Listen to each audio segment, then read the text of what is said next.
വൈദ്യുത ഊർജ്ജത്തിന്റെ കാര്യത്തിൽ സ്വയം പര്യാപ്തത കണ്ടെത്താനുള്ള പൊതുമേഖലാ സ്ഥാപനങ്ങളിലെ സോളാർ പ്ലാന്റ് പദ്ധതിക്ക് KSIDCയിൽ ഇന്ന് പരീക്ഷണ തുടക്കം. കേരളത്തിലെ പൊതുമേഖലാ സ്ഥാപനങ്ങളിൽ നടപ്പാക്കുന്ന ആദ്യത്തെ റൂഫ് ടോപ്പ് സോളാർ പ്ലാന്റ് പദ്ധതിക്കാണ് KSIDCയിൽ ഇന്ന് തുടക്കമാവുന്നത്. 59 ലക്ഷം രൂപ വിനിയോഗിച്ച് തയ്യാറാക്കിയ പ്ലാന്റിൽ നിന്നും സ്ഥാപനത്തിന്റെ മൊത്തം വൈദ്യുത ഉപഭോഗത്തിന്റെ 60% കണ്ടെത്താനാണ് ലക്ഷ്യമിടുന്നത്. കടുത്ത ഊർജ്ജ പ്രതിസന്ധിയിൽ തളരുന്ന സംസ്ഥാനത്തെ പൊതുമേഖലാ സ്ഥാപനങ്ങളെ വൈദ്യുതിയുടെ കാര്യത്തിൽ സ്വയം പര്യാപ്തതയിലെത്തിക്കാനുള്ള ശ്രമമാണ് പദ്ധതിയിലൂടെ ഉദ്ദേശിക്കുന്നത്. ഇൻഡസ്ട്രീസ് ഡിപ്പാർട്ട്മെന്റിനെയും KSIDCയെയും സംബന്ധിച്ചിടത്തോളം ഇത് ഒരു ലാൻഡ്മാർക്ക് പ്രോജക്റ്റാണ്. കാരണം കേരളം പവർ ഡെഫിസിറ്റ് ആയിട്ടുള്ള ഒരു സ്റ്റേറ്റ് ആയതുകൊണ്ട്. അപ്പോൾ അതിനകത്ത് വൺ ഓഫ് ദ സോഴ്സസ് ആണ് സോളാർ പവർ എന്ന് പറയുന്നത്. അപ്പോൾ അത് കൂടാതെ തന്നെ നമുക്ക് വേസ്റ്റ് ടു എനർജി എന്ന് പറയുന്ന ഒരു സോഴ്സ് എക്സ്പ്ലോർ ചെയ്യാവുന്നതാണ്. കൂടാതെ ഗ്യാസ് ബേസ്ഡ് സിസ്റ്റംസും ഉണ്ട്.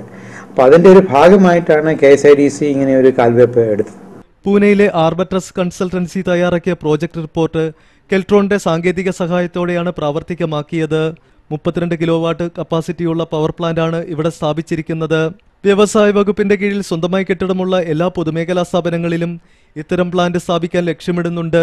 അപ്പോൾ ഇത് കൂടുതൽ പൊതുമേഖലാ സ്ഥാപനങ്ങളിൽ ഇതുപോലെയുള്ള സിസ്റ്റംസ് സ്ഥാപിക്കുന്നതിന്റെ ഒരു മുന്നോടിയായിട്ട് ആണ് ഇത് എന്ന് വേണമെന്നുണ്ടെങ്കിൽ നമുക്ക് പറയാം. ശംഖുമുഖത്തെ കാർഗോ കോംപ്ലക്സിലുള്ള കേരള സ്റ്റേറ്റ് ഇൻഡസ്ട്രിയൽ എന്റർപ്രൈസസ് ഉൾപ്പെടെ സംസ്ഥാനത്തെ 8 പൊതുമേഖലാ സ്ഥാപനങ്ങളിലും 2 ഇൻഡസ്ട്രിയൽ പാർക്കുകളിലും പദ്ധതിയുടെ 1ാം ഘട്ടം പൂർത്തിയായി കഴിഞ്ഞു.